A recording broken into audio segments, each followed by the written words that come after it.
Wrestling ain't ballet, and mistakes happen in the ring, but when a wrestler repeatedly causes harm to a fellow pro, they are bound to get a reputation of being dangerous to work with. In fact, some of the industry's all-time greats have been branded with the tag because of the physical style they worked. Others, however, are simply reckless, and in some cases, deliberately so. I'm Adam Pacitti from Cultaholic Wrestling, and these are 10 wrestlers who are dangerous to work with.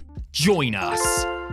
But first, when you need the best protection possible, who do you turn to? Diesel? J&J Security? Maybe get Bradshaw and Farouk back out of retirement? No. If you want the best protection out there, there is no better option than NordVPN. Cheers to Nord for sponsoring this video. We at Cultaholic truly believe that NordVPN is the best service of its kind. Let me tell you how I use it. So, I'm a cheapskate, obviously, and using Nord means that I can set my location to pretty much anywhere in the world and sign up for video-on-demand services that I wouldn't normally have access to, or get them much cheaper than I would where I live. That means cheaper movies, cheaper TV shows, cheaper premium live events. Catch my drift? On top of that, it protects against password attacks, phishing, ransomware, malware. I use it to book cheaper flights, hotels. It's the fastest VPN in the world, and it can even be used on up to 10 devices at once. It's seriously an investment worth making. Costs the equivalent of a cup of coffee a month, and there's even a 30-day money-back guarantee. So if Nord isn't for you, you can get your money back, no bother at all. So to get the best discount off your NordVPN plan, head to nordvpn.com/cultaholic. Our link gives you a huge discount, plus an extra 4 months free off the 2-year plan. Don't worry, you already know the link is in the description below. Thanks very much for your time, and enjoy the video. Number 10, Rob Van Dam. Don't let the laid-back demeanor and ever-present cloud of reefer smoke fool you. If he wanted to, Rob Van Dam could kick your ass 3 times before you even realized what was happening. With a background in kickboxing and other martial arts, RVD was trained by the original Sheik, who instilled a strong sense of kayfabe and preached the art of making wrestling look like a shoot to his students. This mentality served Van Dam well while stationed overseas for All Japan and on US soil for ECW.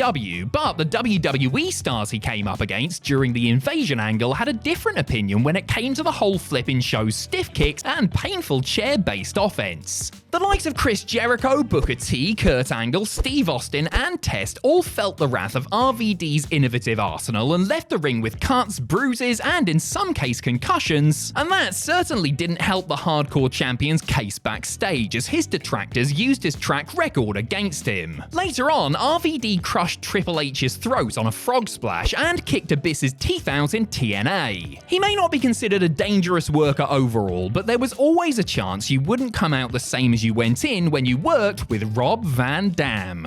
Number 9, Goldberg. A brickhouse former NFL player who was trained by the WCW power plant and put on TV well before he was actually ready for the spot. What could possibly go wrong? It became evident early on that Goldberg was a danger to both himself and his opponents due to a combination of his incredible strength, lack of experience, and how hyped he would get in the moment. One moment was on a January 1998 episode of Saturday Night when Goldberg dropped Meng of all people, right on the top of his head, then followed it up by launching manager Jimmy Hart like a dart head first into the canvas. Of course, we all know about the kick that ended Bret Hart's career, don't we? I think the Hitman might have mentioned it a time or two, and rightfully so. Less than a year after that, Goldberg broke Scott Steiner's orbital bone after rocking him with 2 stiff punches to the face. And then, of course, there's Big Bill's WWE work, which saw him dislocate Rene Dupree's shoulder with a flag shot and nearly decapitate The Undertaker with the world's worst jackhammer, or best brainbuster, depending on your viewpoint.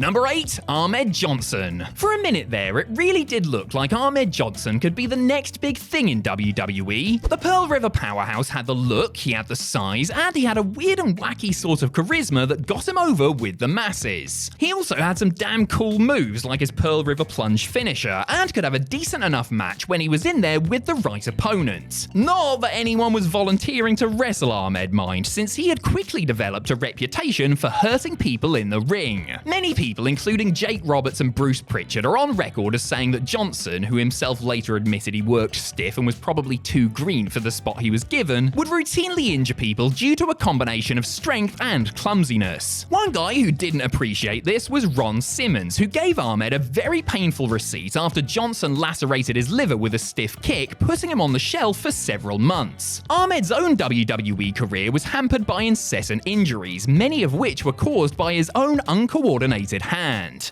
Number 7, Vader. An imposing mountain of a man who was unafraid to hit or be hit hard. When Big Van Vader made his way to the ring, you knew it was well and truly on. Vader knew it, the fans knew it, and Vader's opponents certainly knew it too. Because the Mastodon, who really had to bring it while working in Japan, a country noted for its strong style matches, wasn't about to pull any punches, whether he was working a lowly jobber or an established star in a pay-per-view main event. Just ask Ric Flair about the drubbing he received at Starrcade 93. Snugness is all well and good, and it did a lot to enhance Vader's aura, but he could be accused of going too far on occasion. Sting, for example, suffered a couple of cracked ribs and a ruptured spleen after being on the receiving end of an especially gnarly Vader bomb, while poor Joe Thurman was temporarily paralyzed after being folded up by one of Vader's powerbombs. Nikita Koloff, meanwhile, was forced to retire after Vader injured his neck during their match at Halloween Havoc. Vader was a great Hall of Fame caliber pro wrestler, but he certainly wasn't always the safest.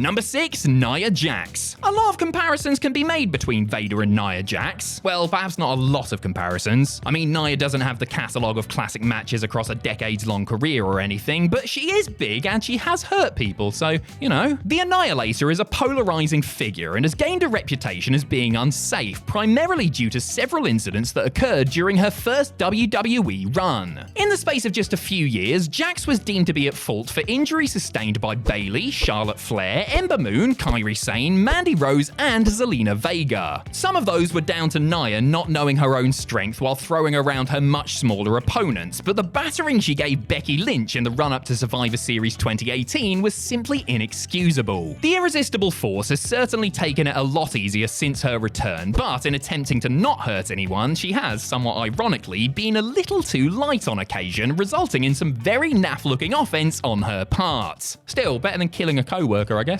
Number 5, the Steiner Brothers. Rick and Scott Steiner were both amateur wrestling standouts who had short fuses and didn't suffer fools gladly or otherwise. Able to stretch and suplex anyone they damn well wanted to at will, the Steiner Brothers would occasionally flip the script and start shooting on their opponents for real during matches. Those poor jobbers, who to be fair were not adequately trained to take the moves a lot of the time, were like lambs to the slaughter, whereas other better trained opposition had to walk a fine line with Rick and Scott. Big Papa Pump, to the surprise of many, remained professional in the ring during his later career, even if he was raising hell behind the scenes. But in the dying days of WCW, the dog-faced gremlin went on something of a tear and beat up Van Hammer, Big Vito, Lash LaRue, and Conan in televised matches just because he could get away with it.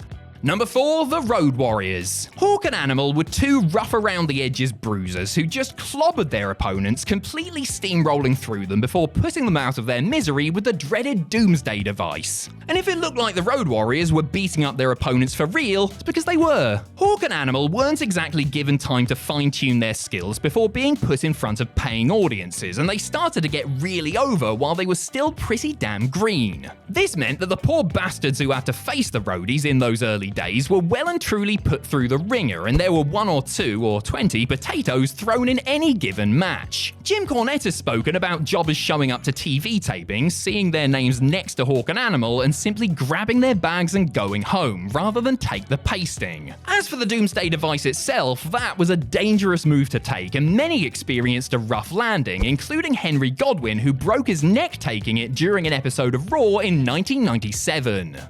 Number 3, the Beverly Brothers. Unlike the Road Warriors, the Beverly Brothers didn't exactly strike fear into the hearts of their opponents. I mean, they wore purple and were accompanied by Lanny Poffo, for goodness sake. But appearances can be deceiving, and anybody stepping into the ring with Blake and Bo needed to watch their asses. Well, they needed to watch their necks, actually, because the Beverly Shaker Heights spike finishing move was one of the most dangerous in history. It essentially saw one of them launch their opponents into the air with a flapjack-like move, while while the other helped them down to the mat by pushing their head almost through it. It was an ugly, ugly move that apparently caused some long-lasting damage to a few who took it. You'll also note that it was almost exclusively enhancement talent that took the spike, since there's absolutely no chance anyone on the main roster would agree to it. Poffo is on record as saying he hated the move and was annoyed at his charges for performing it, while ex-pros like Stevie Richards have denounced the Shaker Heights spike as inexcusable.